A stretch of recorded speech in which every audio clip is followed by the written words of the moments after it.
మనం చూస్తున్నాం నాగర్ కర్నూలు జిల్లాలోని కేజీబీవీ స్కూల్లో ఏదైతే విద్యార్థిని లేట్గా వచ్చిందని చెప్పి కూడా అక్కడ నా టీచర్ తనని మందలించడం జరిగింది. దీంతో ఆ విద్యార్థిని సూసైడ్ చేసుకుంది. దీనికి సంబంధించి విద్యార్థులు ఆందోళనకు దిగారు. ఇప్పటికే పోలీసులు అక్కడికి చేరుకుని చర్యలు చేపట్టినట్లు కూడా మనం చూస్తున్నాం. ఇదే స్కూల్లో విద్యార్థులకు పంపిణీ చేస్తున్న ఆహార విషయానికి సంబంధించి భోజనానికి సంబంధించి కూడా అనేక అనుమానాలు విద్యార్థులు తెరపైకి తీసుకొస్తున్నారు. మరి దీనికి సంబంధించి అధికారులు ఎటువంటి చర్యలు తీసుకుంటారనేది మాత్రం తెలియాల్సింది. ఇక మెదక్ జిల్లా విషయానికి వెళ్తే మెదక్ జిల్లా నిజాంపేటలో బిగ్ టీవీ ఉచిత వైద్య శిబిరానికి విశేష స్పందన లభించింది. గ్రామస్తులు పెద్ద ఎత్తున తరలివచ్చి వైద్య పరీక్షలు చేయించుకున్నారు. ఇక Indian Red Cross Society Big TV ఆధ్వర్యంలో ఏర్పాటు చేసిన మెగా హెల్త్ క్యాంప్ ను స్థానిక ఎస్ఐ రాజేష్ ప్రారంభించి స్వయంగా వైద్య పరీక్షలు చేయించుకున్నారు. హైదరాబాద్ నుంచి వచ్చిన ప్రత్యేక వైద్య బృందం పరీక్షలు నిర్వహించి అనారోగ్యంగా ఉన్న వారికి ఉచితంగా మందులను పంపిణీ చేశారు. ఇదే విషయానికి సంబంధించిన మరింత సమాచారాన్ని మా ప్రతినిధి దుర్గారెడ్డి అందిస్తారు. జిల్లా నిజాంపేట మండల కేంద్రంలో బిగ్ టీవీ అదేవిధంగా రెడ్ క్రాస్ ఇండియన్ సొసైటీ వారి ఆధ్వర్యంలో ఉచిత మెగా హెల్త్ క్యాంప్ ఏర్పాటు చేయడం జరిగింది. దీనికి ఎస్ఐ రాజేష్ గారు వచ్చి ప్రారంభించారు. నిజంగానే మారుమూల గ్రామీణ ప్రాంతాల్లో కూడా చాలామంది బీపీ షుగర్ ఇలాంటి వ్యాధి ద్వారా కొంత ఇబ్బంది పడుతున్నారనే సమాచారం మేరకు ఇక్కడ హెల్త్ క్యాంప్ ఏర్పాటు చేయడం. ఆ తర్వాత వాళ్ళని అడిగి మిగతా వివరాలు తెలుసుకునే ప్రయత్నం చేస్తున్నాం. అసలు నిజంగానే మేము పిలవగానే వచ్చి ఒక హెల్త్ క్యాంప్ను ప్రారంభించారు. చాలామంది కూడా మీ దగ్గరకు వస్తుంటారు ఇష్యూతోటే. ఇటువంటి హెల్త్ క్యాంపులు సోషల్ సర్వీస్ ఇష్యూస్లో పార్టిసిపేట్ చేయడం మాకు కూడా ఆనందంగానే ఉంటుంది. ఎందుకంటే ఇందాక మీరు చెప్పినట్టు కూడా అంటే విలేజ్లలో ఏమవుతుందంటే వాళ్ళకి డయాగ్నోసిస్ కరెక్ట్ కాదు. అసలు వాళ్ళకి ఏ ప్రాబ్లం ఉందో కూడా కొంతమందికి అర్థం కాకుండా ఈవెన్ హాస్పిటల్కి పోదామంటే పోనీ కానీ అనే ఉద్దేశంతో కొద్దిగా ఆగుతూ ఉంటారు. ఇప్పుడు మనం సర్వీస్ డైరెక్ట్ వాళ్ళ దగ్గరికి తీసుకొచ్చినాం కాబట్టి ఇది ఖచ్చితంగా వాళ్ళకి యూజ్ అవుతుంది. అట్ ఎ టైం డయాగ్నోసిస్ అనేది ఇంపార్టెంట్. అది డయాగ్నోసిస్ అయితేనే ఏ ప్రాబ్లం అయినా మనం ఫస్ట్ సాల్వ్ చేసేందుకు అవకాశం ఉంటుంది. కాబట్టి ఇటువంటి హెల్త్ క్యాంపును ఇనిషియేట్ చేసిన శ్రీనివాసరావు గారికి మరియు రాజశేఖర్ గారికి నా తరపు నుంచి కృతజ్ఞతలు తెలుపుకుంటూ థ్యాంక్ యూ. అదేవిధంగా శ్రీనివాసరావు రాజశేఖర్ ఇద్దరు ఉన్నారు, వాళ్ళు అడిగి తెలుసుకున్నాను. Thank you. అడగగానే ఇక్కడ ఇక్కడికి వచ్చి క్యాంప్ పెడదామని నిర్ణయానికి వచ్చారు. ముందుగా congrats. First of all Nizampet గ్రామస్తులకు అందరికీ పెద్దలకి పేరు పేరున అందరికీ మా థ్యాంక్స్ అండి. అండ్ ఈ కార్యక్రమానికి విచ్చేసిన మిస్టర్ రాజేష్ గారు ఎస్ఐ గారికి కూడా మా తరపు నుంచి రెడ్ క్రాస్ నుంచి ధన్యవాదాలు. అండ్ మా మెదక్ బ్రాంచ్ నుంచి ఇక్కడ ఆర్గనైజ్ చేయడం ఇంపార్టెంట్ ఏంటంటే మా విఎస్టీ నుంచి రెడ్ క్రాస్ నుంచి ఒక 8 గ్రామాల్లో మన మెడికల్ క్యాంప్ చేయమని చెప్పడం జరిగింది. సో దీనికి ముఖ్యంగా మేము ఎక్కడెక్కడైతే మినిమం ఒక 5000 జనాభా అంటే ఓటర్ సంఖ్య ఉన్న వాళ్ళని సెలెక్ట్ చేసుకుంటుంటాం. ఎందుకంటే మేము చేసే సేవలు ప్రతి ఒక్కరికి ఉపయోగపడాలి. రెడ్ క్రాస్ అంటే ఏంటంటే ముఖ్యంగా 1863లో స్థాపించబడింది. హెన్రీ డొనాంట్ అని ఇంపార్టెంట్ పర్సన్.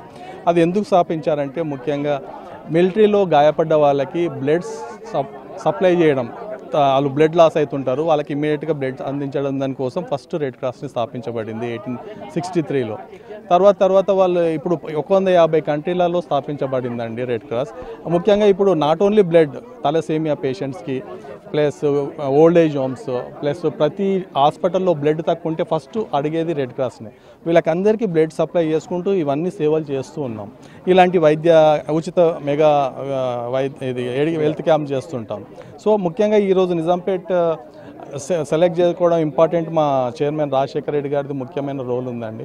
ఎందుకంటే ఆయనకున్న ఫ్రెండ్ సర్కిల్లో పరిచయస్తులు ఉండడం వల్ల ఇక్కడ ఆయనకు చెప్పడం జరిగింది.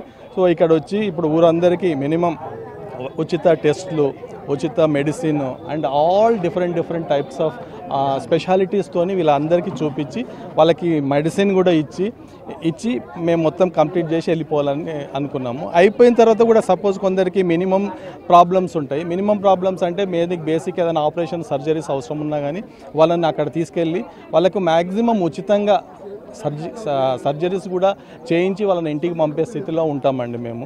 సో దానికి ఊరందరూ సాయం చేస్తున్నారు, పెద్దలు అందరూ.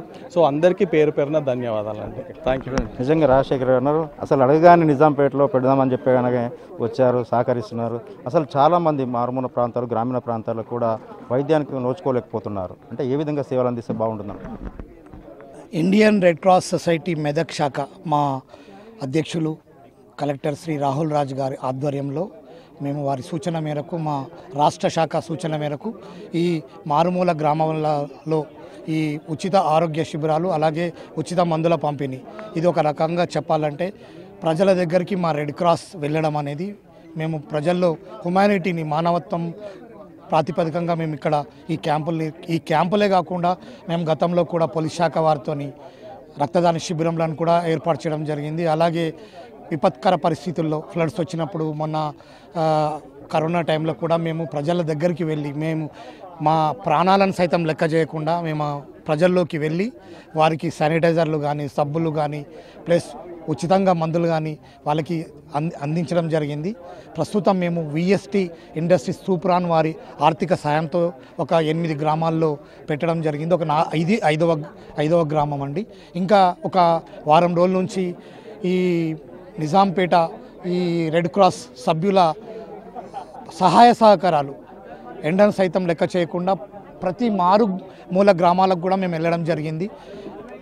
ఆటోలలో ప్లస్ టామ్ చేసి సాయంత్రం పూట ప్రతి విలేజ్లో ప్రచారం నిర్వహించి ఈ కార్యక్రమం పెట్టడం జరుగుతుంది. మాకు ఈ సహాయ సహకారాలు అందించిన ప్రభుత్వ అధికారులకు కానివ్వండి, ఇక్కడ పనిచేసే యువకులు ప్లస్ వేరే స్వచ్ఛంద సంస్థలు, మా రెడ్ క్రాస్ వాళ్ళందరికీ కూడా ఈ సందర్భంగా నేను కృతజ్ఞతలు తెలియజేసుకుంటున్నాను. చూడొచ్చు, నిజంగానే ఇక్కడ వైద్యులు ఉన్నారు, వాళ్ళని కూడా అడిగి తెలుసుకునే ప్రయత్నం చేద్దాం. అసలు ముందుగానే ఇక్కడికి వస్తే ఎలాంటి ట్రీట్మెంట్ అందించే అవకాశాలు ఉంటాయి, ఏంటి అని తెలుసుకునే ప్రయత్నం చేద్దాం. అసలు నిజంగానే ఇక్కడికి వచ్చారు, ఇక్కడ రెడ్ క్రాస్ సొసైటీ ద్వారా మీరు వైద్యం అందిస్తున్నారు, పేషెంట్లు వస్తున్నారు, నిజంగా వాళ్ళకి ఎలాంటి సిమ్టమ్స్ ఉన్నాయి, ముందుగా వాళ్ళకి వ్యాధి నిర్ధారణ అయితే ఏ విధంగా అందించే అవకాశం ఉంది? మెయిన్గా అంటే ఏజ్డ్ పీపుల్ వస్తున్నారు. లైక్ మోకాళ్ళ నొప్పులు, నడుము నొప్పి వాటితో వస్తున్నారు. అండ్ ఇంకో కేటగిరీ ఆఫ్ పేషెంట్స్ కళ్ళు కనిపించట్లేదు అని చెప్పి క్యాటరాక్ట్ ఇష్యూస్ తోటి వస్తున్నారు. సో ఇక్కడైతే మనకి లిమిటెడ్ కొంచెం క్యాంప్ కాబట్టి మనకి ఉన్న దాంట్లో చేస్తున్నాము. మిగతా కేసు అవసరమైన సర్జరీ అవసరం పడతాయి, ఎవాల్యుయేషన్ అవసరం పడతాయి, ఇంకా టెస్ట్ చేయించాల్సి వస్తే మాత్రం హాస్పిటల్కి అయితే రెఫర్ చేస్తున్నాము. క్యాంప్ బస్ వస్తుంది, దాంట్లో రమ్మని అడ్వైజ్ చేస్తున్నాం. ఇక్కడ ఉండి మందుల వరకు ఇక్కడ ఇచ్చేస్తున్నాం. సో మా టీంలో అన్ని స్పెషాలిటీస్ వాళ్ళు డాక్టర్స్ వచ్చారనమాట. సో మెయిన్ రీజన్ ఏంటి అంటే పబ్లిక్కి ఫ్రీగా సర్వీస్ ప్రొవైడ్ చేయడం, హెల్త్ కేర్ గురించి వాళ్ళకి బెటర్గా చెప్పడం, అండ్ వాళ్ళకి మా హాస్పిటల్కి రెఫర్ చేసి వాళ్ళకి ఆల్మోస్ట్ అన్ని సేవలు ఫ్రీగా ఉచితంగా లభించేటట్లు చూసుకోవడం మెయిన్ గోల్ అండి. ఇప్పుడు మనం చూసుకుంటే వాళ్ళు షుగర్ టెస్టులు చేయించుకోరు, తర్వాత వాళ్ళకి అవగాహన ఉండదు ఇలా ఏ సిమ్టమ్స్ ఉంటాయి షుగర్ వస్తే అని. సో మాలాంటి ఇలా వచ్చి మేము క్యాంపులు చేయడం వల్ల వాళ్ళకి ఒక అవగాహన అనేది ఏర్పడుతుంది. తర్వాత వాళ్ళకు తెలుస్తుంది, వాళ్ళు వెళ్ళి ఇంకో నలుగురికి చెప్తారు. అలా మనం పబ్లిక్ ఎడ్యుకేషన్ అనే దాన్ని టార్గెట్ చేస్తే కనుక సొసైటీలో హెల్త్ అవేర్నెస్ అనేది బాగా జరుగుతుంది అనమాట. దాదాపు ఇక్కడికి వచ్చిన వాళ్ళంతా కూడా వైద్యమే అక్కడ గ్రామీణ ప్రాంతాలకు అందించడం, ఆ తర్వాత ముందుగా బీపీ కావచ్చు, షుగర్ కావచ్చు, వాళ్ళకి ఎలాంటి వ్యాధి ఉన్నా నిర్ధారణ చేసుకోవడం, లేకుంటే వాటికి ముందుగా టాబ్లెట్స్ రూపకంగా, లేదంటే మేజర్ అయితే అక్కడికి తీసుకెళ్లి బస్ సౌకర్యం కల్పించినట్లుగా ఆ రెడ్ క్రాస్కి సంబంధించిన వాళ్ళు చెప్పడం జరుగుతుంది. కెమెరామెన్ కృష్ణతో దుర్గారెడ్డి, బిగ్ టీవీ, నిజాంపేట్.